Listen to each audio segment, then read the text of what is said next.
I will play myself. Charlene, you will play Charlene. Kyle, you will play Kyle.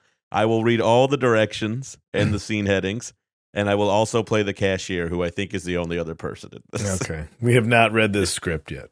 I intentionally sent it right before we recorded because I didn't want anyone to back out of it. Exterior. Sorry.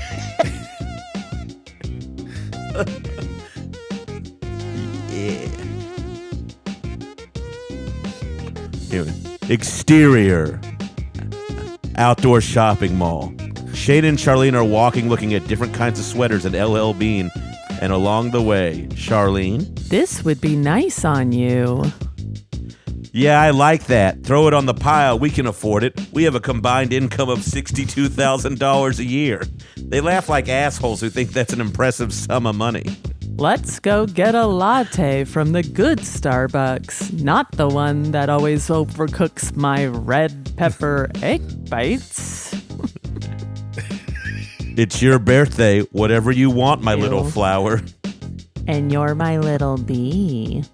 Jesus. Interior, the good Starbucks. Shane and Charlene wait in line at the good Starbucks. I hope they have some cranberry bliss bars, even though it's after Christmas. Cashier, that guy got the last ones. Shane. Kyle? Shane, Jesus, it's been years. How are you? I'm good. This is my wife, Charlene. It's her birthday. Happy birthday. Thank you. What are you doing in town? Work. Just finished. I buy used porta potties and sell them to construction companies at a tidy profit. Got the night off, though, if y'all want to grab dinner. Even better. Come to our place for her birthday party. Okay, great. I'll see you then. Exterior, Shane and Charlene's front porch. Kyle uses the door knocker that is in the shape of a pineapple and walks in admiring their home. The evening moves on and Kyle meets their friends and everyone is drinking and having a nice time. The other guests eventually leave and it's just Kyle. Oh, thanks for having me. I needed a night like this. Great house, by the way. Thanks. We're doing okay. $62,000 a year, okay? Kyle whistles in admiration of the number. Bad whistler. God, good for you all. Thanks again. I can't tell you that enough. I got a gift for you. Kyle hands Charlene a box. She unwraps it. It's the cranberry bliss bars. That's so thoughtful. Thank you very much. Charlene nods at Shane. Well, man, I gotta confess, we asked you here for another reason besides the party. Have a favor to ask. Name it. Kyle, would you fuck my wife? Oh. I feel like there should have been some consent before reading the script. I thought you'd never ask. Charlene, interior bedroom. Charlene is dressed in a costume as a bouquet of tulips. Kyle stands in his underwear. Why don't you stop and smell the roses? Why is she dressed like tulips if it's smell the roses? I don't know. Don't mind if I do. Suddenly, the master bath door burst open, and Shane stands head to toe in a bee costume with a gigantic stinger, if you know what I'm saying. Shane, let's cross-pollinate!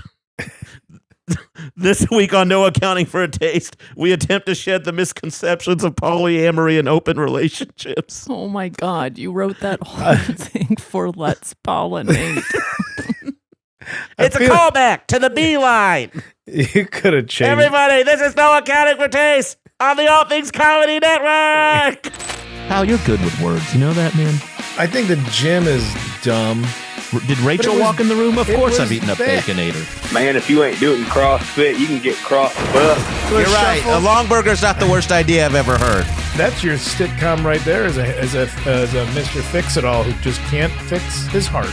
We will not be defending Atlantic City. No accounting for taste. If it's something that somebody loves, let's try and celebrate it instead of shitting on it. I can't think of polyamory without thinking of the guy from Raising Arizona when they're taking a walk in the desert with Nick Cage. What's like, the moment? I can't remember. And Daddy thinks you're cute. Yeah, man. And I think he's like, whatever. I think it's pretty. I forget what his wife's name was. And then he's like, you know what I'm talking about? Wife swapping. Like that's all I could think of. And then he punches him in the face.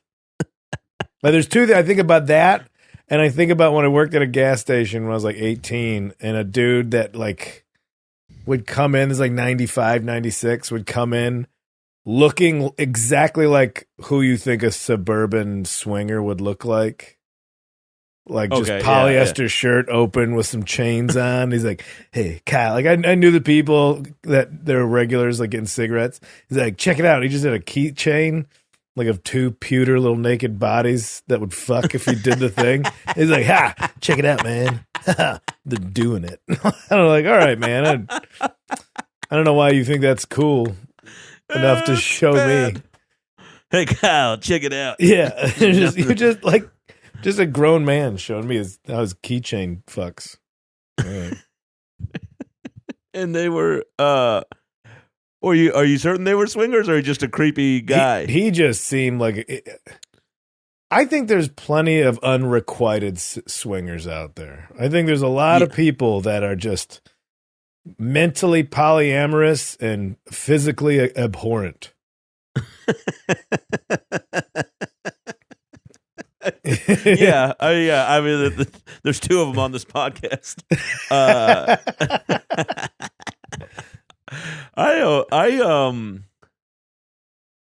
I personally, welcome to No Accounting for Taste, everyone. Well, they know we have an intro. Remember, that's the blank spot. I know. I'm just trying to between your smut that you made us read at the beginning and this. It was section. fine pulp. It was fine pulp.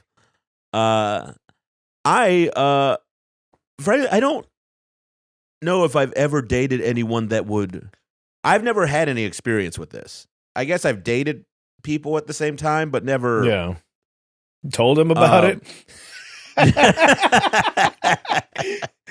Nah, I just polyamory and being a scumbag are real right next door to each other. Yeah, there's a same neighborhood, different houses. It's really good. I don't know. I read a lot of all Charlene's research, but I really don't know if I could do this. It's like it seems fucking treacherous. I don't know how to say it other than that. This is a Temple of Doom level of like emotional minefields to go through. Like this is bad. Yeah, not bad, but it's not bad. I don't think it seems like it'd be a bad fit for me. I will say that. I wonder, are we so ingrained in the way like monogamy is this? That's what it is. That are, you know what my problem is? I've never met people who have been like, we're polyamorous, and I've been like, oh, I would never have guessed because you guys seem cool and easy to talk to. It's always just I agree. I've had I guess when I first even heard of it, it was a lot more like it was the same energy of someone being like, "Oh, you like that band?" when you refer to a monogamous relationship, like it was very fucking snooty to me in the beginning. It felt like when I was first hearing about it in like my 20s, and now I'm like, most people are like, "Yeah, we just kind of fuck other people," and I'm like, "Well, at least you've boiled it down to the most." Yeah, that's the thing. Like, was I being too judgmental of those types? But every time I've heard of a relationship. I mean, these are jokes that I've heard and jokes that I've told, but it's like, oh, when somebody's like, we're in an open relationship. Like, no, you're just not divorced yet is all. You just don't. Like, I've never heard. I have a personal experience I forgot about. Yeah, the amount of time between we're in an open relationship to we're getting a divorce is 6 months or less usually, it seems like.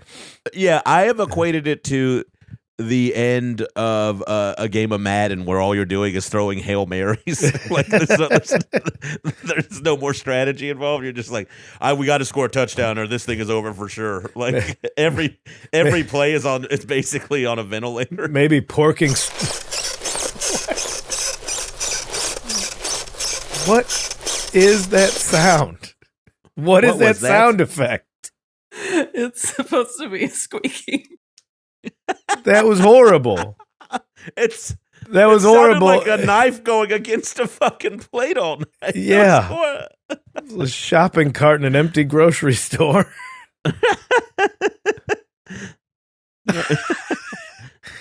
Well, that's our third, Charlie Connolly. I don't know. In my head, like to say, to agree with you, I don't know how, like, it'll solve our intimacy issues is porking strangers. Like, but maybe I'm just not mentally strong enough to be okay with that, to handle it, Yeah. I mean, maybe, but like that's clearly like the most basic carnal way for us to like the most. We're boiling it down to, hey, you have my permission to sleep with other people, and that's all this is. Yeah, and we're still a couple or whatever. And I think really we're touching on open relationships and not polyamory, which is a very, it's what I read, pretty different thing. So, why is polyamory is amorous, polygamous amorousness? You are in love with different people. Yeah. Yes. Not just in looking an to open fulfill, relationship. Yeah. In an open relationship is more like I date other people, but you're my partner. Yeah. I don't like Scrabble. This guy does. Good. Go play some fucking Scrabble one. Get your Scrabble on. Get your Scrabble dick wet where you can get it wet. It's not happening at home. Hey, I'll tell you this. Don't play on my board, though, if you know what I'm saying. That's our. You go get your tiles diddled elsewhere, all right? Well, the rules are strange.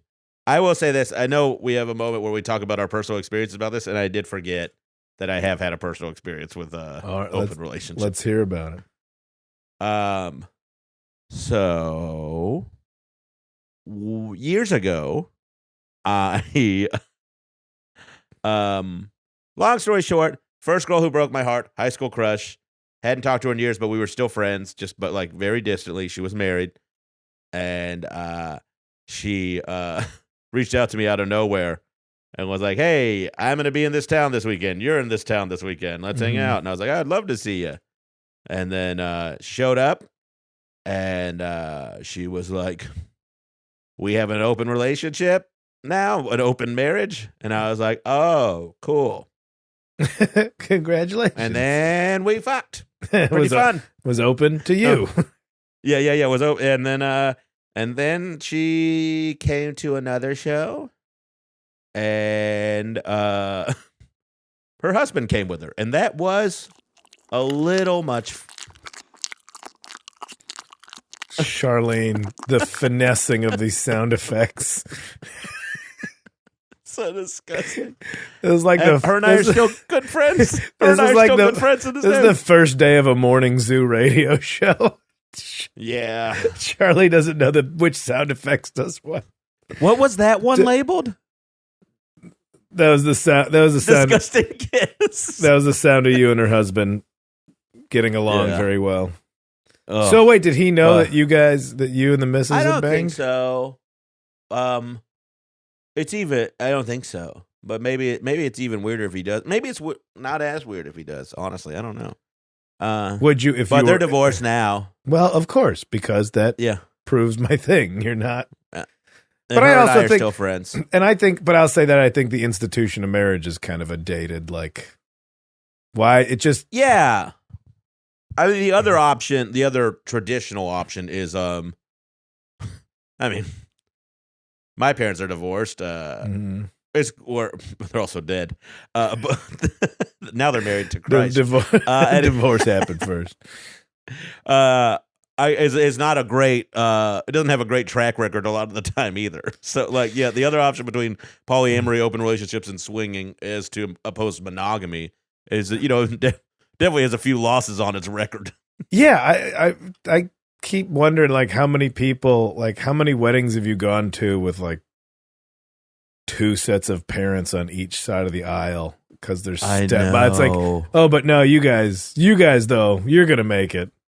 Neither of your sets of parents are gonna make it, but you guys, you're gonna be fine. Like, hey, if it's snowing outside and you see a bunch of cars drug into snowbanks, maybe don't drive so fast. Yeah, well, that's a Bill Burr bit about like if you were going on like gonna go parachuting, like you got about a 50% chance. No, I'm not gonna go. Yeah, I don't. So if I guess I can't really poo-poo one side so much, and that's not what we're here to do. We're here to try. I don't know if I could. It's difficult to celebrate the idea of polyamory because normally our thing is like, well, if you're not hurting anybody, go for it. But I feel like it seems like a mosh pit or a fight club kind of thing. Like you're gonna get your heart's gonna get kicked in its dick if you get in there. Just know that. If you go, you can't go and be like, oh, I can't believe I'm devastated. That's the thing I read a lot about. They're like, I mean, we'll get to it in a second, but like, there's obvious pitfalls.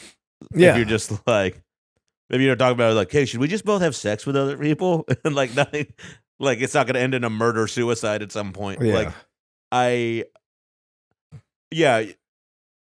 do say, I was like, I don't know if this is for me, but I read like what seems like responsible ways to approach this. As responsible as anything can be, I guess. I'm already so disorganized with my Google Calendar as it is, and I have to be like, oh yeah, let's go to the movies Thursday. Oh no, I'm fucking Jeremy on Thursday. Can I pencil you in for Tuesday afternoon? Like you have to. Yeah. There's so much more. That's why you got to color code your dates. Yeah, there's so much more organizational elements to this type of lifestyle that, frankly, just that has me tapping out. Not even the emotional complications. I'm like, oh man, if I was supposed to bang Trudy, and then go to Trudy, I don't know. You know, when you're dating a lot of people, out in greasy spoon diners, a Trudy's probably going to make her way into a swinging relationship. You know, you're not going to be monogamous with a Trudy, but you'll kick it with a Trudy. You a Trudy's got a few different kids from a few different dads for a few different reasons. Yeah, Trudy's looking to change things up.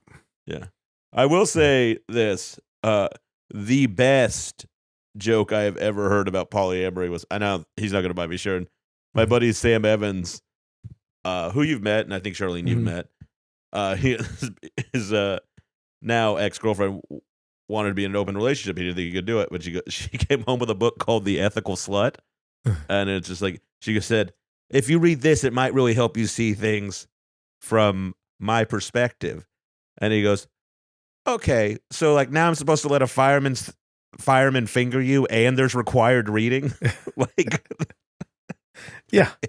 I don't want to. Oh. I don't. I guess I understand the benefits that people would see. I mean, we'll get to that in the good and the bad. But yeah. I have not. I have not tried to attempt this in my life. I really don't have much personal stories other than people that I know. I'm like, we're in an open relationship, and then they're just divorced. That's all you are. Yeah. You're just staving. You're taking like a solo cup of water, throwing it out of the sinking ship. Like, nah, we got a fighting chance. We're gonna start banging other people. See if that saves the relationship. I will say I was reading all this research that Charlene did, and a little bit into it, I was like, there's two things I felt. One was like, anybody who was like presenting the positives of polyamory, and it was like a pro, like blog or article or whatever, I was just like, this person's trying to trick me into thinking what they're doing is okay. Like, I felt very. But then I was reading about some of the benefits. It's like, maybe I could do this if I didn't have to be attached to people and I could just run around and do what I like. Shane, let's get you started on one relationship before we start moving into multiples, huh, buddy? Well, thank you very much for that, Kyle. We'll be right back after this word from our sponsor, Casper Mattresses, the most comfortable mattresses for 3 people to fuck on.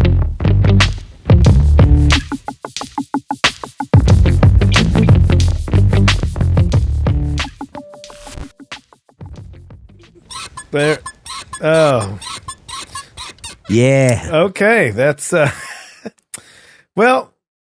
Is that you get from a hollow haunted house mixing board?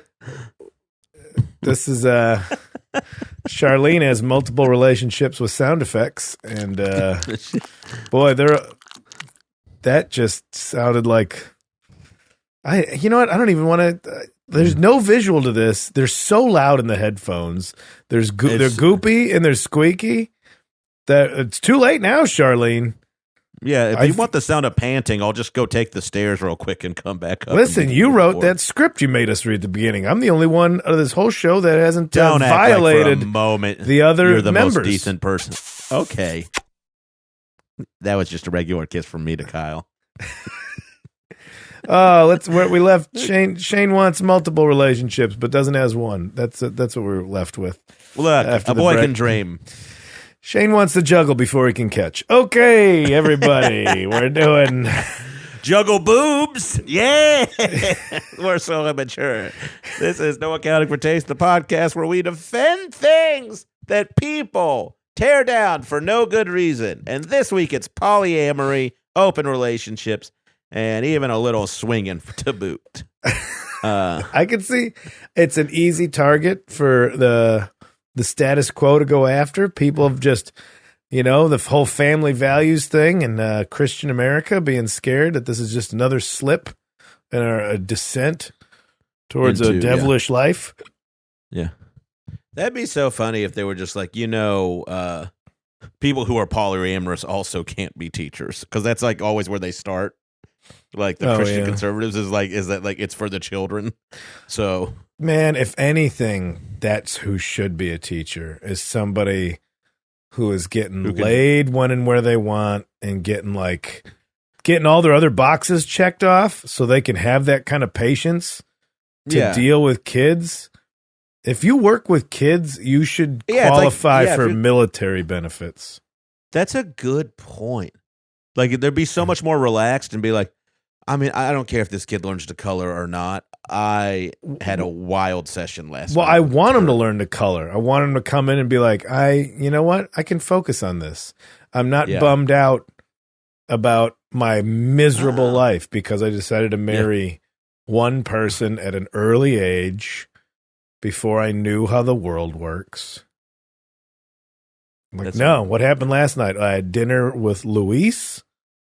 I got dicked down by Antoine, and then I watched Stranger Things with Lorraine, or whoever, I had a full night. My heart is full. I'm ready to share goodness with the if your world. idea of a perfect date is this guy cooks dinner, this guy makes love to me, and this guy watches my show with me, so like. You're like, guys, I got these set out in 2-hour blocks. Appetizers, entrees, and dessert, 3 different restaurants will be the best meal you had. Yep. Everybody's going to eat, though. You know what I'm saying? Sorry. I like the list that you put in there. Well, let's start talking about the good of this stuff. Okay. All right.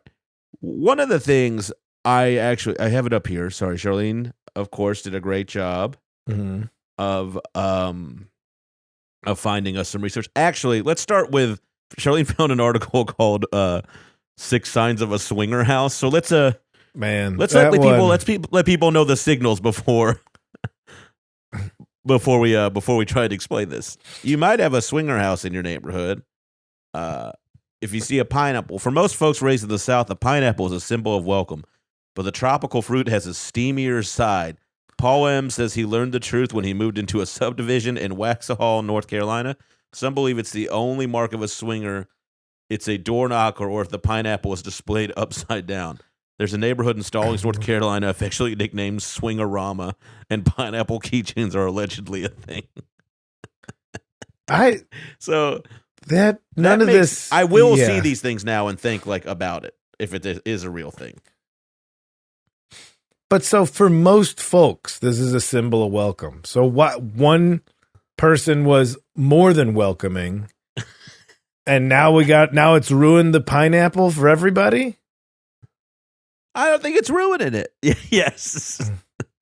Yeah, yes, but if you're just we're having a social gathering at the home, and you come out, pineapple on the door, may as well just leave my pants in the back bedroom here. I don't think it's, first of all, I don't think it's ruining things. I think it's a nice, subtle way of being like, hey, this is the kind of house you want to have that kind of party in. Maybe it's more of a, Maybe it's more of a flag to a friend. Oh, like hobo signs on a fence? Yeah. It's okay to bang the spouse of this home, and they got a hose out back they'll let you use for free. This is also from the Mix 107.9 website, Charlotte's Best Mix. So it's from an adult contemporary radio station in Charlotte. Maybe they don't have their fingers on the pulse of polyamorous America. Because the other ones, what's the other one? Garden gnomes. People just have these things. Kyle, you are living in such a suburban lifestyle. Open your eyes, man. This is the world we live in. These are all suburban things. That's what I'm saying. They got a driveway. That means they fuck. Like what? Yep. Everything they've listed here is just shit in your yard. Garden gnomes. Kyle, can I ask a question? Pampas Did Pat grass. and Deb have garden gnomes? No. Pat and Deb don't have fuck all happen in their yard. As a young boy in Addison, Illinois, there weren't any pineapples in people's front yard. Any white stone. No signs of joy whatsoever. You kept it clean. You kept it non-playful in the yard. All right. Okay. Zero delight. Zero cheekiness. Pampas grass. I don't know what pampas grass is. I don't either, and I don't want to read about that. But I do like. I love that there's possibly a system of signaling and coding. It's like secret handshakes for white trash people who want to have sex on waterbreads. Like that's what I mean. Like, are you really that masked of an individual that somebody's not going to be able to just look at you and think like, oh yeah, they're in. Like you can. Do you think you can tell? Because I don't. Here's the thing. I think all kinds of people like. Socioeconomic levels and like interest and culturally whatever all want to do these kind of things. I don't think this is one kind of. There is a kind of person who looks like what you're saying for sure, but I don't know if it's the. I wouldn't say it's the. This like I don't think they all look alike. This article is very specific to the Carolinas. Pineapple is just one subdivision. If you have a pineapple keychain, you're going to bang a couple.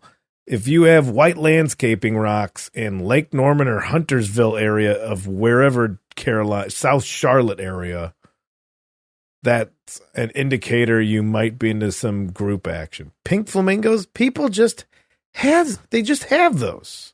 You're just being so suburban. Expand your mind, man. That's because you're the monogamy of this podcast. I'm sorry. I know you live in Brooklyn and you can't go to a goddamn Quiznos without somebody on all fours being led in by a leash. We would never go to Quiznos in Brooklyn. Also, that's what I want. You live in Portland. I want to see nothing but hippies and gangbangs out there. I'm not taking this shit off of you. I want to see the leather community, but like you just got to get lunch. You know, I want to see somebody on the leash.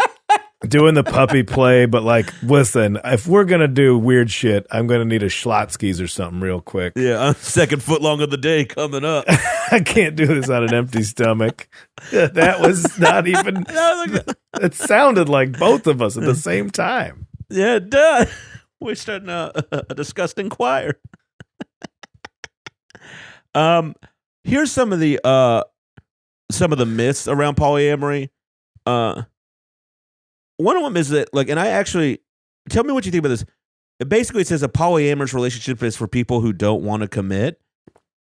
And I think basically the point they're trying to make here is that that's not true because you do commit to somebody. You just get fulfillment from other people in other ways. That you need more growth. Yeah, it sounds like more of a commitment to me. Like, what's easier, having one full-time job or 4 part-time jobs? This is the one I kind of actually polyamory can never work long term because humans are jealous by nature is one of the myths surrounding polyamory. And I guess really if you're in a relationship with one person and you're both poly, like you're both dating other people, it really only has to work with one person for it to work long term. So like I mean like if you're so you can always break up with your I think the term they use is your secondary, and then you have your primary would be like the person you live with or are married to or whatever. So you can always find a new secondary. And then, so I guess it can work long term in a. Does this make sense? Am I explaining this right? Are you with me on this? Pack your bags. You're moving up from the AAA team. Moving up to the big leagues, buddy. Hey, our starting catcher blew out his knee. Welcome to the show. You're getting a shot. That is a thing I think would present a lot of like, well, fuck it. Now I'm good enough to be the main star. Like if somebody got, say, two primaries, they were like, one of them was like, I want a divorce. I don't want to do this anymore. Mm-hmm. And then somebody comes running to their secondary partner, like for emotional support and like to get me through this. Well, like, I think that's isn't the natural thing to silver medal that person. But I or guess that's a mistake. Maybe not natural, but maybe it's a mistake that often gets made. Yeah, it seems like there's, like you're saying, a lot of pitfalls with this. But if you're doing it in a very open way with each individual, where it's like, I'm not going to settle down with which one of you, but this is the thing. Listen, we're going to kayak and do butt play or something. Like you're the guy for that. You're the specialist for those things I want in my life. But what's the likelihood? Like this is what I'm getting. Like, what's the likelihood that the things you're missing in your main relationship, you're going to find with one person who's also only missing those things? Yeah. Out of there, you see, it's like this. It seems like, and they tell two friends, and they tell two friends, and they tell two, like. Yeah, but it's like, okay, so here's my complete relationship, but it's just missing this spot to be filled. Who's going to be, and this is my complete relationship, and I'm only looking for that one thing to like, that's a visual, then this, you might just be listening to this. But I wish I was more articulate.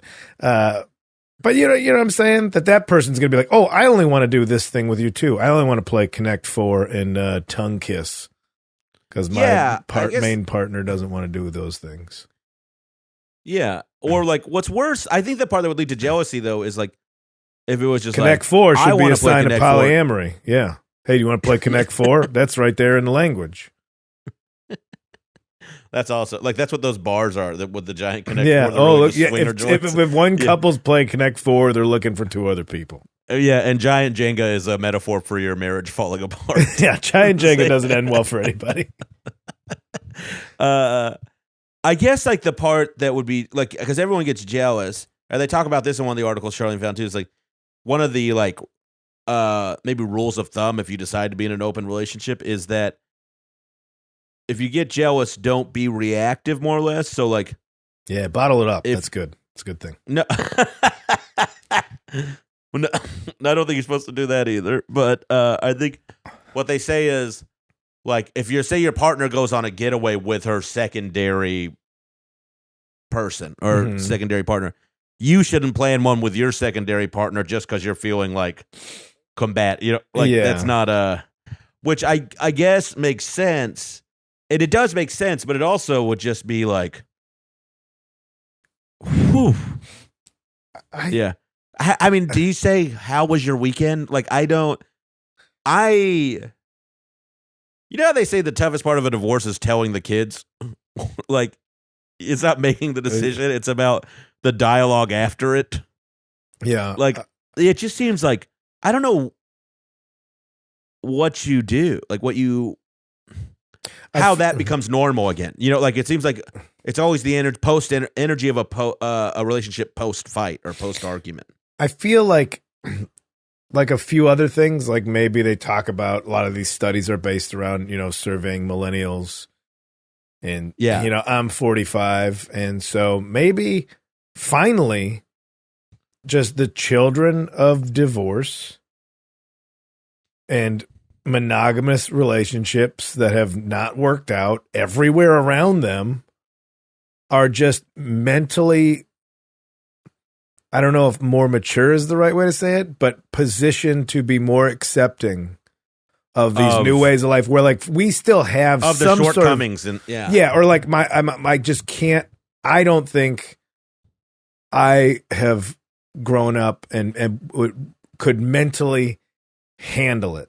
Whereas somebody that's 19 and going like, no relationship is real. Every married person in my life has been divorced. What's the point of doing that? I'm already on that level. But like also they're monogamous. So then my dad cheated, my mom cheated, everybody cheats. Instead of just cheating and ruining things, try to adopt this adaptive relationship. Like maybe this is a because way the to world's do this. changed. Yeah, the world's changed. Yeah. So. Yeah. I don't disagree with that. It's just like, here's the thing. Some people will never have the tools to be in a monogamous relationship or a polyamorous one or an open one. There's like, that's also a thing that we're not talking about yet in this argument is like, because I feel like oftentimes it's poly or open versus the idea of monogamy. Yeah. As a and we haven't addressed the truly unlovable that are out there. Well, I was thinking more like you have to be a fucking somewhat put together person to be in a good relationship, whether it's poly or monogamy. And I think a lot of the failures to each of these can be addressed right there. And I do find, I read something in one of Charlene's articles that she sent over that, a lot of people who have been in bad relationships might gravitate towards, like polyamory and stuff as a way to get the acceptance they need or feel the freedom they need to feel. I've only met the people that I've met that have been poly. It's like, I see that as just another article in a big suitcase full of baggage. It's always like, oh, I'm trying to get my boyfriend. Well, he's not my boyfriend. He's one of my boyfriends, but he has to pick me up from the pawn shop because I had to hock the tires on my car to get my kid out of juvie or something. Like, it's always been a part of a package that's like, oh, your life seems like a mess. So I'm unfairly associating it with a basket case. I'm trying to think of...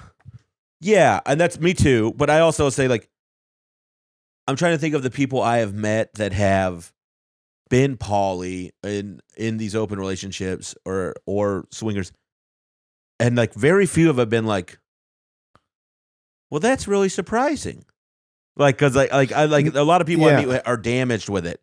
It's like the same way, like, and I also think it's an identity for some people, which I guess a marriage can be too. Everything can be an identity for somebody. So I remember like my friend John was in an open relationship, and his partner, his girlfriend, was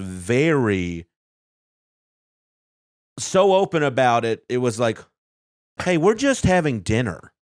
Like she was talking about it that like this was like, it was like she was showing off all the tattoos she had. Like now she's a work of art. Like I just like, I guess sometimes I'm like a lot of the people who introduce it to me at first, maybe I just find them irritating and they're perfectly fine and they're in a completely healthy polyamorous relationship. Yeah, well, that's my thing. Am I judging immediately by hearing that? Because I'm always like, well, of course you're poly. You're not 100% lovable all the time. So you need to... Yeah, but who is? That exactly. Yeah. Who is? Yeah. And redefining the idea that one's right and one's wrong. I just have not seen a lot of successful examples. Yeah, but maybe because people keep it to themselves because they know it's their own thing and they don't have to tell everybody about it all the time. Yeah, they don't. And there is stigma associated with it. Clearly, like we're talking about it, like with some stigma. Yeah. So I guess whose house do you go on Christmas? It's kind of weird that you're celebrating Christmas, I think, too. These polyamorous people are trying to cancel Christmas. I will say, I think the thing is, my main hang up with it, and I'm going to get to a point, this is leading into something, is that it does, like we said early on, it always feels like a bullet and we're like has hit somebody and they're like, well, we better put a Band-Aid on this. Like it, like I don't know how you open up. That's a hell of a conversation to like open up being poly or being in an open relationship. Like that's if you're in a monogamous one and you're like, hey, we got to talk. Oh, if you're pivoting to that, yeah. That's tough. But if I will say, if you're starting that way, and you're like, hey, I like dating other people. Maybe this could go somewhere and be something really special, but I am poly. If you got out of the gate with it, definitely, I would bet it has a better success rate. Absolutely. Just like anything Yeah. in a relationship. If you're forthcoming with it at the beginning, this is who I am. So if you're choosing to be in a relationship with me, this is who I am. Yeah. You get it out of the gate. Yeah, I just wonder if like you get to the point where it's exhausting. Like, to me, it just seems tiresome. Yes. It just seems like, I thought I was going to have a night off, and then you gotta, nope, Jasmine's doing a music open mic. I told her I'd go. Yeah, and that's also support just like, that. hey, it's my father's 75th birthday. Are you going to come? Okay, yeah, we got to go. Can you get a fill? Like, maybe that's where it's nice is because you can like be on call. Like if one backup, if one of your polyamorous partners isn't there, you're like, I got the 5 others on speed dial for this work dinner I got to be at. Yeah. Like, who do I bring? And then everybody at the office is just like, Jim's really getting around with the ladies. It's a goddamn handful, let me tell you. Yeah, so maybe it is good to be like, well, maybe you mix you're doing a mix and match. Definitely has its perks. Yeah, I call it the old mix and match. That's what I'm calling it from now on. I did want to get into this. There was you got to establish rules and boundaries clearly, but these are some of the tips they were giving at a very well-mined, which I guess is a medical website. A big part of polyamory is ensuring that all partners are on the same page when it comes to emotional and physical boundaries, including divulging details about relationships with others, how often to spend time with each other and other people, sharing your polyamorous status with others, what's okay and not okay as far as sexual acts and safety practices. So, look, The last one, sexual acts and safety practices. Mm-hmm. I don't want to sound like a fucking Jerry Falwell or something, but like it's a little concerning. Like if you're like, hey, and I go out and I meet a girl and I'm like, she's all right, and then I tell my partner, they're like, hey, it's probably gonna go somewhere, and we're probably gonna have sex with this lady, and then we're like, okay, and then maybe that person's not forthcoming, as you might as well want them to be. Your secondary. Does that make sense? What I'm trying to say is like, maybe they're. I don't know. Maybe what if someone doesn't know if they're undiagnosed with something? Or these kind of things, like bring in STIs. Yeah, yeah. I mean, but that's just the risk you run of like going out and hooking up anyway. As a single person hooking up and then hooking up. But then you also run the risk of giving it to later. But then you also run the risk of giving it to your primary partner. Yeah, and that's just adult responsibility. I think would be asking and wearing protection, but also understanding that there's risks involved. Yeah. To that, but like they say, some of this isn't even like some of these. I think it was this article in Glamour magazine that it's not always about having sex. It's about just being fulfilled, like I was joking about, but being fulfilled. Like you have your main partner that you're fulfilled with other things, but then you're in this relationship with someone else not sexual, but it just fulfills this other part. But at that point, that's what I wonder. I wonder about. what the percentage is on that.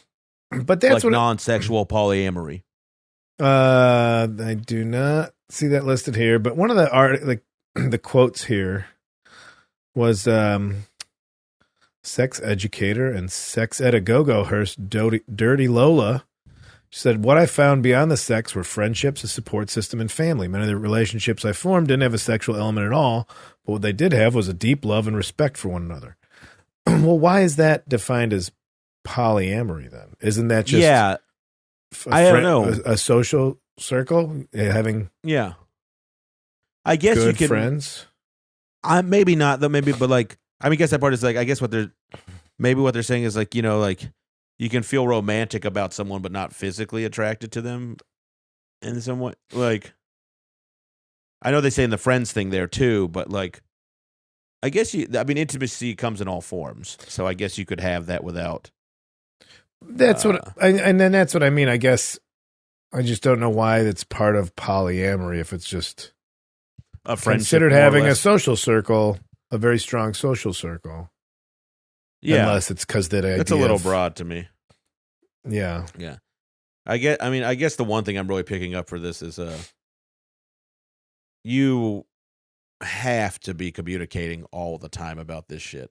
Yeah, I guess you have to figure out what your details are and your boundaries are, but like that seems like the most massive thing because like jealousy abound from both sides, right? Like, well, that's why I'm thinking that there's someone who has developed and grown in a different way with a different attitude towards relationships in general does not see this as the hurdle that I see it. Looks like a big old pain in the ass to me. Yeah. If you play your cards right. Yeah, that's a very good point. I guess like a lot of people are going to have the tools we don't have to get this done. Yeah. Yeah. Bunch of sluts. Yeah. Well, we'll see you all in hell. It's not the language. That's not the spirit of the podcast. It's not the spirit of the podcast. It honestly looks like something that if you can make it work, I'm envious. I'm jealous of the people that don't get jealous. Yeah. I also feel like they have a sense of superiority though. Like, oh, you can make it work with this one and I'm getting through this fine with Well, yeah, and then you see the people who are like, oh yeah, we're polyamorous and like, man, somebody's going for quantity, not quality over here. Like you got 6 partners and this is still your batting average. Just focus your efforts. Pump a few more quarters into the machine. I'm going to swing all day. You're splitting your time on these 7 different nightmares. All right. Yeah, best of luck just to like you. That's just dirt bag behavior. That's all that is. Like that's not like you can't call it. I will say I bet a ton of dirt bag behavior gets like masqueraded as what? We're poly. That's like I've seen the type of dude that you can tell is just more into the idea of control and is more about like, yeah, we're poly because I told him that's who I am, man. I just can't be held down. You know, the fucking sex cheetah can't be held back. So, ladies, if you want a part of me, you're going to have to share. And it's just several women that are just, all for you. Go dig in, ladies. Nobody's fighting over them here. I guess to each their, but you tend to meet people at your level.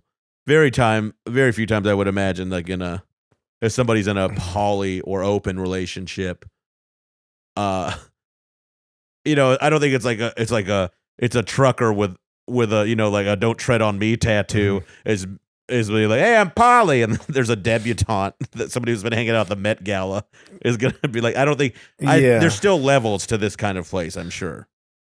This kind of lifestyle, like there's still classism. I would. Yeah, you're all circling the wagons around IHOP to meet up. It's. Yeah, I do think, and I think maybe there is some attraction to it being. It sounds exotic. It sounds like like how do you, especially if you're young, like it's a good way to freak out the squares. Face tattoos don't mean anything anymore. No, they're very common. I have many lovers. Okay, well, good for you. People are trying to figure it out. They're trying to. They are create their own thing. You know what I think? I think we've had enough of our own old cis het opinions about this. We should go to the phones. Thanks. That's right, everybody. It's your favorite part of the show. We're diving into the litter box to get your turds.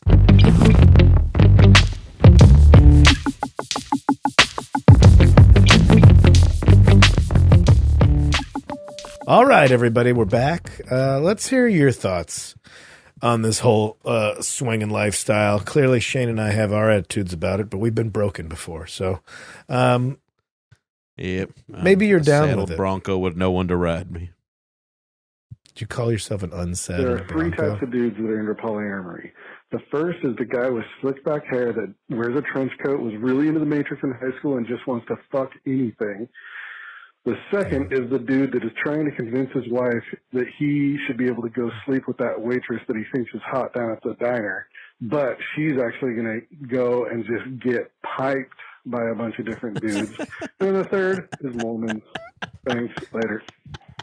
The third is Mormons? Did you just say Mormons? Yeah. And he said piped, which is that's gross. I love the justice that comes with the second example of the dude being like, we should have an open relationship, and the woman is just like, oh yeah, watch this, and just explodes the whole thing. I love hearing those stories. Yeah, that's okay, yeah, we should. Let's see who's gonna. I'm gonna run up the score on you like I'm a Harlem Globetrotter. Yeah, what did you think was gonna happen? Guy. Yeah, what did you think was gonna happen when you said this? I agree, sir. And his Mormons was the last one he said. Yeah, there's definitely those three people out there in that, but there's got to be a positive example of it somewhere too, which this guy left out. There's got to be. Let's see. Did anybody call with a positive example? Yeah, let's hear it. Tell you what I think of open relationships. It's always one person who's gonna fuck and another person who's not gonna fuck. And that's how it goes.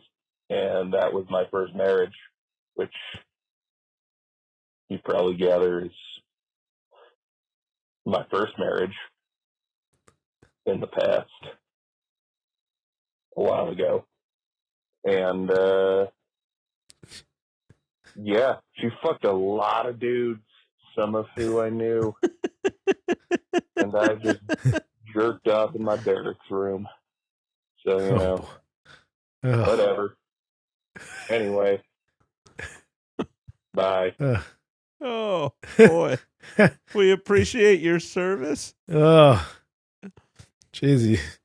You had great enunciation for that shotgun barrel being in your mouth the whole time you said that. All right, buddy. I hope you're all right. Yeah. Fucking. Whew. Hey, pal. Yeah, I think if they're fucking people you know, then that's cheating.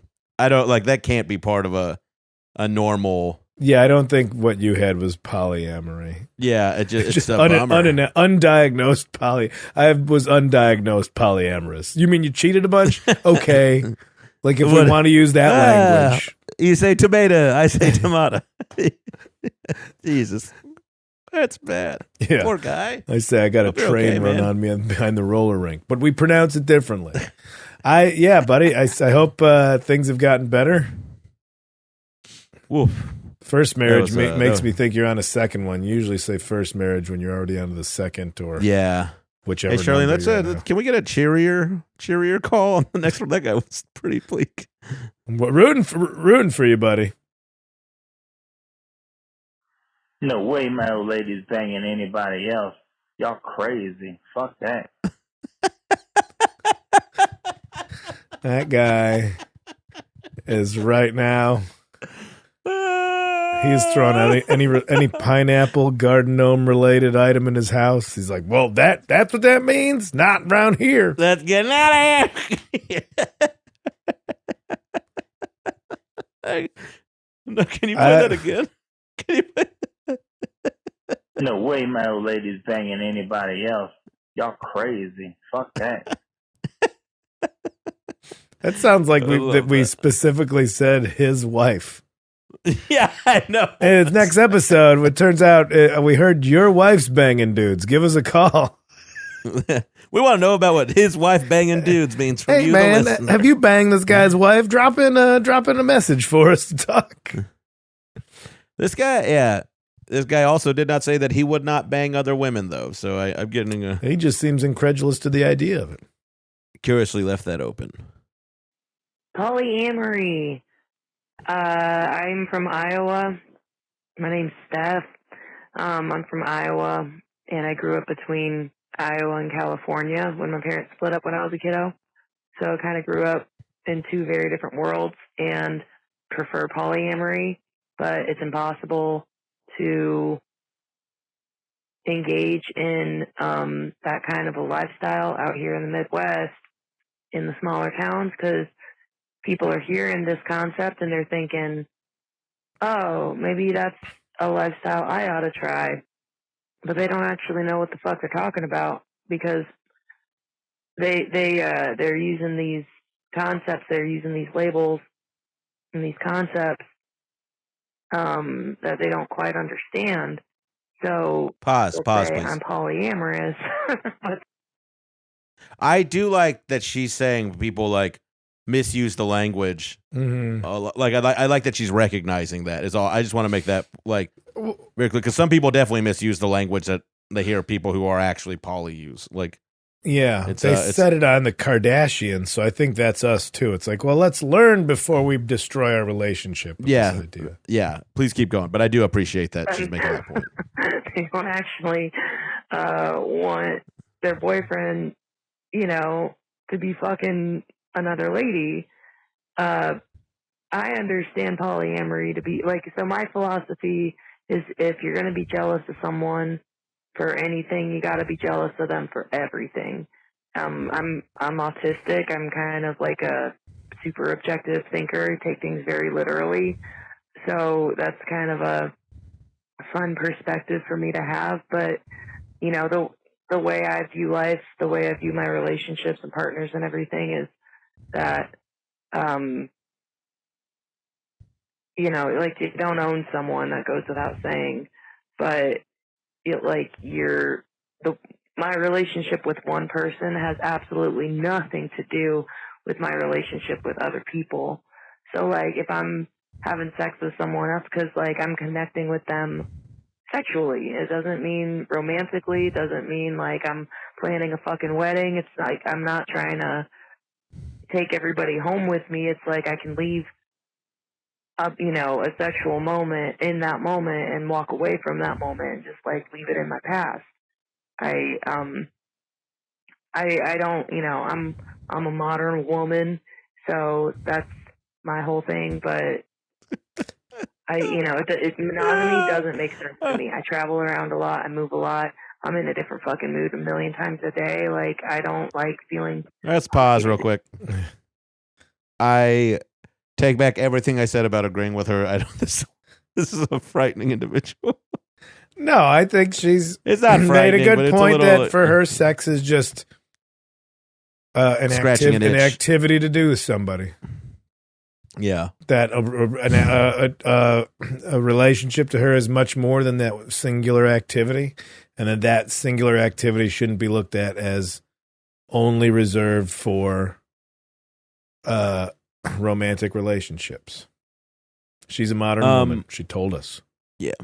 I guess, but I guess my sticking point is like if you're poly, and to that point where she said her relationship with someone has nothing to do with somebody else, I don't know if Yeah, I think she meant if I'm going to do this one thing with this person, that doesn't affect how I behave towards another person. Okay, yeah, I get that, and that's all right. That makes a little like if they want to make it an issue, that's on them. But that she can seems as though she's saying she can compartmentalize. Yeah, I'm back on Team Iowa, California now. Thanks, Kyle. All right. To check in with anyone, and so, but it's a struggle. I had I got in trouble for a polyamory thing. That they said it was one thing and it wound up not being that thing, and it was really there we go. We'll never know. It cut off. Okay, was that sound effects or is that coming in from the caller? Which do you want the answer to be? I don't. Never mind. I just thought that's something that gets said in poly relationships. That explanation. Which do you want the answer to be? It really did turn into like an interview on the first 48 there. Well, I was doing a thing that the other person, it turned into a whole thing because I was doing this thing the other person didn't know about. Like, just tell us where the body is, lady. Well, I hope you're okay. And yeah. I just appreciate the call. Thanks for being honest, though. Yeah, and I'm a little sad we got left on such a cliffhanger. Yeah.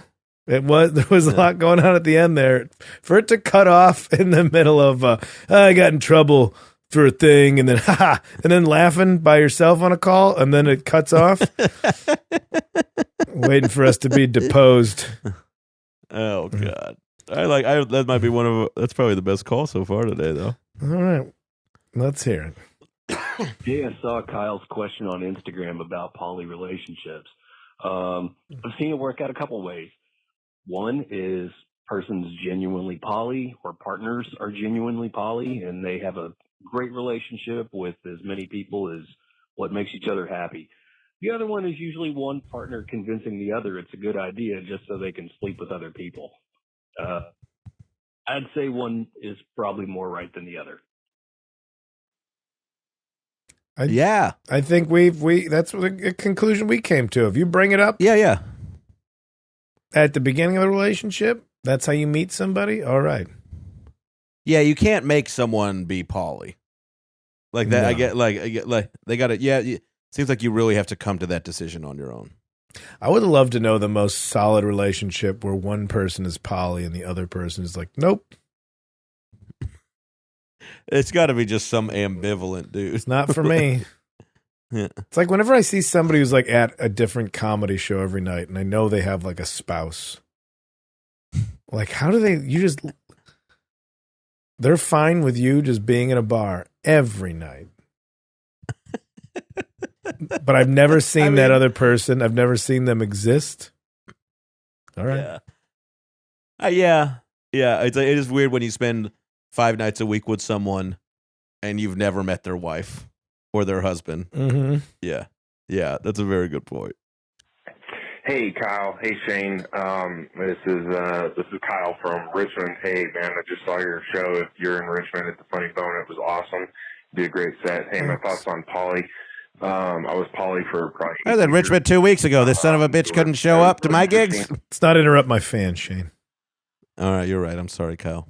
I learned a lot about myself and about other people, and I think it's a great experience.